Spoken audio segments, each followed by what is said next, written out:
a WikiVidi documentaries production. Don't forget to like and subscribe. Enjoy. Queen, Nicki Minaj album. Queen is the fourth studio album by American rapper and singer Nicki Minaj. It was released on August 10, 2018, through Young Money Entertainment and Cash Money Records. It is Minaj's first album in nearly 4 years, following the Pinkprint. The rapper started recording the album in late 2016, and throughout 2017 and 2018, she collaborated with a handful of producers and songwriters to reach her desired sound. It features guest appearances by rappers Eminem, Foxy Brown, Future, Swae Lee, and Lil Wayne, and singers Ariana Grande, Labrinth, and The Weeknd. Musically, it is a hip-hop album that incorporates elements of pop and R&B. The album's release date was delayed before ultimately being released a week ahead of schedule.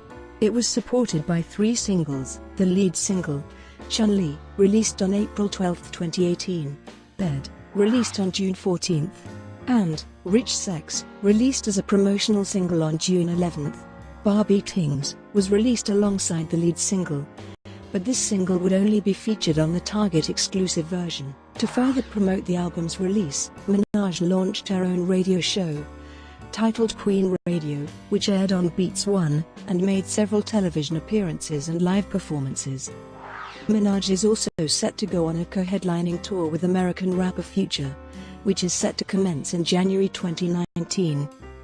Queen received generally favorable reviews from music critics, though some critics took issue with the album's length and lyrical content.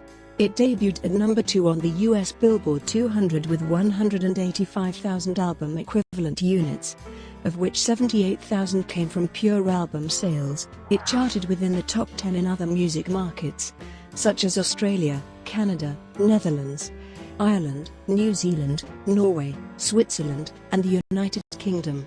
It has been certified gold by the RIAA. Background and development. Following the release of her third studio album The Pinkprint in 2014 and the end of the Pinkprint tour in August 2015, Minaj went into Hot 97's Ebro in the Morning in October 2016, where she was asked for details about her upcoming album, responding, "The album is so freaking epic, but it's a journey, right? Before my first album came out, I was on everybody's song. I had my own campaign without realizing it. Right now, I have to complete a few things for other people." During following interviews, Minaj claimed her fourth studio album would be her best body of work, a classic hip-hop album that people will never forget, and an era a billion times more epic than anything Anaconda could have delivered. In October 2017, Minaj opened up for T magazine about her vision for the album. "Sonically, I know what the album's about to sound like," she said. "I know what this album is gonna mean to my fans. This album is everything in my life coming full circle. Now, I can tell you guys what happened for the last 2 years of my life. I know who I am. I am getting Nicki Minaj figured out with this album, and I'm loving her." Music and lyrics. Queen is a hip-hop album that incorporates elements of pop and R&B. The opening track, Ganja Burn, is a reggae-inspired island pop song, in which Minaj defends her position in the music industry.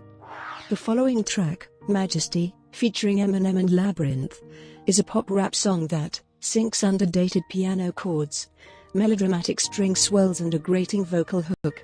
The third track, Barbie Dreams, samples the Notorious B.I.G.'s 1994 song, Just Playing. While the Notorious B.I.G. rapped about his sexual desire for popular R&B singer, Minaj roasts male artists, including Drake, ex-boyfriend Meek Mill, Eminem, DJ Khaled, 50 Cent, Young Thug, Swae Lee, Lil Uzi Vert, Fetty Wap, Quavo, Future and YG. Minaj clarified that the track only targets individuals she loves, and claimed it is not actually a diss track. Rich Sex is a trap song, in contrast to R&B song, Thought I Knew You, which sports some of Queen's luscious production. In Thought I Knew You, The Weeknd, a featured artist on the track, contribute to the lament over estranged lovers with Weeknd's buttery tenor serving as the perfect counterpoint to Minaj's clipped, auto-tuned raps and distorted vocals. Swae Lee, of hip-hop duo Ray Shrimmered, is also featured on the album. Brendan Klinkenberg of Rolling Stone opines that Lee steals the spotlight on this track with his delicate falsetto, with Minaj deploying clearly demarcated, darting verses. Minaj named their song, Chun-Li, after her collaborator. At the end of this track, Minaj boasts to her listeners, "You're in the middle of Queen right now, thinking / I see why she called this shit Queen / this bitch is really the fucking Queen. Ah," before bursting into a maniacal laugh. Sir, featuring Future, was one of 2 tracks added after the other 17 songs in the album. Variety described Come See About Me as a soft, sculpted ballad that allows Minaj's rap-singing romanticism to nestle in a richly opulent setting. Foxy Brown is featured in the track, Coco Chanel. Andre G from Uproxx asserted that their collaboration in the swaggering track remained true to both rappers' Trini roots, with dancehall-inspired drums fused over ominous keys. Artwork and packaging. On June 7, 2018, Minaj released the cover art for the album on Twitter, shot by Merton Marcus, which featured Minaj topless, sitting on a log.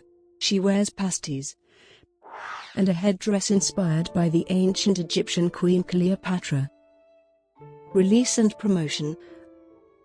On May 7, 2018, during an interview at the Met Gala, Minaj announced the album's title and original release date, which was then delayed. It was initially scheduled for a June 15 release, but was later pushed back to August 10, and then to August 17, before ultimately being released a week ahead of schedule. To accompany the album's release, Minaj launched her own radio show titled Queen Radio, which aired for 5 episodes on Beats One. Upon debuting second on the Billboard 200, Minaj expressed frustration and criticized several people on Twitter, including Travis Scott, whose album Astroworld claimed the top spot for a second week in a row, blocking Queen from number 1. The album's rollout was criticized by several news outlets and commentators. Minaj made several television appearances and live performances in support of the album.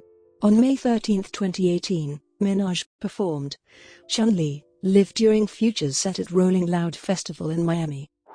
She also performed the song during her Saturday Night Live season finale appearance on May 19, 2018. On June 23, 2018, she performed a medley of Chun-Li and Rich Sex at the BET Awards. On August 13, 2018, she appeared as a guest on The Late Show and freestyled a personalized verse from Barbie Dreams, dedicated to Stephen Colbert. On August 20, 2018, she performed a medley of Majesty, Barbie Dreams, Ganja Burn, and Fefe, live from the Path World Trade Center station at the 2018 MTV Video Music Awards. Merchandise and tour bundles were sold with the album. Further promotion will be done by the co-headlining Nicki Minaj XX tour with American rapper Future, which is set to commence in January 2019. Singles. Chun-Li was released as the album's lead single on April 12, 2018. A vertical music video for it was released on April 13, while the official video, directed by Stephen Klein, was uploaded onto Minaj's YouTube and Vevo accounts on May 4. It peaked at number 10 on the US Billboard Hot 100 and number 6 on the Hot R&B/Hip Hop Songs chart, and was certified platinum by the Recording Industry Association of America. It won the Best Hip Hop Video Award at the 2018 MTV Video Music Awards. Bed, featuring American singer Ariana Grande, was released as the album's second single on June 14 along with the album pre-order, and was later serviced to contemporary hit radio and rhythmic contemporary radio in the United States on June 19. Its music video, directed by Hype Williams, premiered on July 6 on Minaj's YouTube and Vevo accounts. The song peaked at number 42 on the Billboard Hot 100 and number 19 on the Hot R&B/Hip Hop Songs chart and was certified gold by the Recording Industry Association of America. Barbie Dreams was released as the album's third single and serviced rhythmic contemporary radio in the United States on August 14.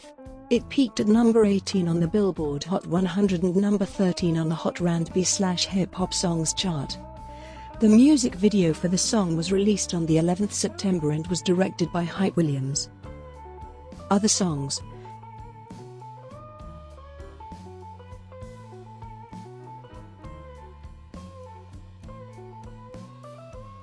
Barbie Tingz was released on April 12, 2018, alongside Chun-Li. It was originally intended to be included on Queen, but did not make the standard cut, and is instead present on the Target exclusive edition of the album. Its music video, directed by Giovanni Bianco, was uploaded to Minaj's YouTube and Vevo accounts on May 4. The song peaked at number 25 on the Billboard Hot 100 and number 17 on the Hot R&B/Hip Hop Songs chart, and was certified gold by the Recording Industry Association of America. Fefe, by American rapper 6ix9ine and featuring Minaj and Murder Beats, was released on July 22, along with its accompanying music video, directed by Trife Drew and William Asher. It peaked at number 3 on both Billboard Hot 100 and the Hot R&B/Hip Hop Songs chart and was certified platinum by the Recording Industry Association of America. Fefe was added to the tracklist several days after the album release. Sorry, featuring American rapper Nas, was released on August 11 and was excluded of the album due to a sample clearance. Ganja Burn, the opening track of the album, was supported by a music video directed by Merton Marcus, released on August 13. The song peaked at number 60 on the Billboard Hot 100 and number 27 on the Hot R&B/Hip Hop Songs chart. Critical reception. Queen was met with generally favorable reviews from critics. At Metacritic, which assigns a normalized rating out of 100 to reviews from mainstream publications, the album received an average score of 70, based on 22 reviews. Ella Juqui of The Independent wrote that Queen is the most important album of Minaj's career so far. It's the first time in her career that she has faced real opposition, and this latest record suggests that competition brings out the best in her. It may lack cohesion at certain points, but one thing is never in doubt: Minaj is still one of the best in her field. For Billboard, Kathy Iandoli stated that Queen exists to exemplify Nicki's proven longevity, which is enough of a rarity to finally declare her as well-deserved rap royalty, although was critical of the album's length. Brianna Younger of Pitchfork gave the album a positive review, stating, "The connections between past and present, between style and form, make Queen feel like her most creatively honest album." Aaron Lowers from Exclaim gave the album a generally positive review, saying it highlighted the rapper's ability to adapt to an ever-changing sonic landscape, and concluding that Minaj wasn't going anywhere anytime soon. In a mixed review, Brian Rowley of Forbes concluded that Queen is a great 10-song album hiding inside a messy 19-song album, though complimented Minaj's lyricism, and said the album gives fans plenty to sink their teeth into. In Los Angeles Times, Mikhail Wood felt Minaj spends so much time describing her dominance that a clear conclusion is that she fears it's beginning to erode. All the back-in-my-day stuff suggests a lack of confidence in her unique perspective. For The Washington Post, Chris Richards said, "Queen only feels connected to the current rap zeitgeist in the saddest way, as another portrait of a visionary rapper in decline. A great Nicki Minaj comeback album would be the first great Nicki Minaj album, period." Carl Anka of Enemy wrote, "Unfortunately, in trying to take on all comers at once, there are parts of Queen that feel like an overreach. There is a better 10-track effort hiding in Queen. But you get the impression Nicki kept tracks like Miami to hedge her bets in a bid for streaming success." Mossy Reeves of Rolling Stone wrote that Queen brings a new Nicki Minaj character, the regal, haughty monarch. A woman who insists on sword-sharpened rhymes as a prerogative for excellence, however noted it to have a flabby, meandering mid-section. In an unfavorable review, The Hollywood Reporter's Johnny Coleman deemed the album a joyless mess, and summarized, "Minaj doesn't really investigate any of her issues with herself or others in any meaningful way on the new album. When all is said and done, it's just another playlist of disconnected mishmash bangers that we'll probably forget in 2 weeks." An article of the New York Times noted the album's first 2 singles have failed to stick commercially, The Atlantic's Spencer Kornhaber criticized its lyrical content, writing, "When Minaj raps on hard white that she ain't ever have to strip to get the pole position. It's a clear knock on the former exotic dancer who's out-charting her lately." But it also undermines Minaj's broader position that women who use sex appeal and their brains deserve respect, rather than attacking the system that has all along made Minaj feel inadequate. She spends her energy building it up and passes her damage right along. Is there a smarter way? Online hip-hop publication Hip Hop criticized the album for a lack of depth and its runtime. Nicki Minaj has excelled to the point where Onika Mirage has resorted to being an alter ego when it comes to public appearances and the music. There are no deep layers to be uncovered on Queen. Commercial performance. In the United States, the album debuted at number 2 on the Billboard 200 with 185,000 album equivalent units, of which 78,000 were from pure album sales. The sales figure included tour bundles and merchandise bundles. The album debuted behind Astroworld by American rapper Travis Scott, which spent a second week on top. The album dropped one place to number 3 in its second week, earning an additional 95,000 album equivalent units. The album dropped to the number 5 position on the Billboard chart in the third week, moving 64,000 equivalent units. In the fourth week, Queen slipped from the number 5 to 7 position on the Billboard charts, moving 47,000 equivalent units. It left the top 10 the following week. In Australia, Queen opened at number 4 on the ARIA Albums chart, becoming Minaj's highest-charting album in the country. In Canada, the album debuted at number 2 on the Canadian Albums chart, behind Scott's Astroworld. It serves as Minaj's 4th consecutive top 10 album in the country. In the United Kingdom, Queen debuted at number 5 on the UK Albums chart, becoming the rapper's second top 10 album on the chart. The album also reached the top 10 in other music markets, such as Belgium, Netherlands, Ireland, New Zealand, Norway, and Switzerland. Queen is also Minaj's highest-peaking album in France, debuting at number 7 in the country. Brought to you by WikiVidi Documentaries. Would you like to know more?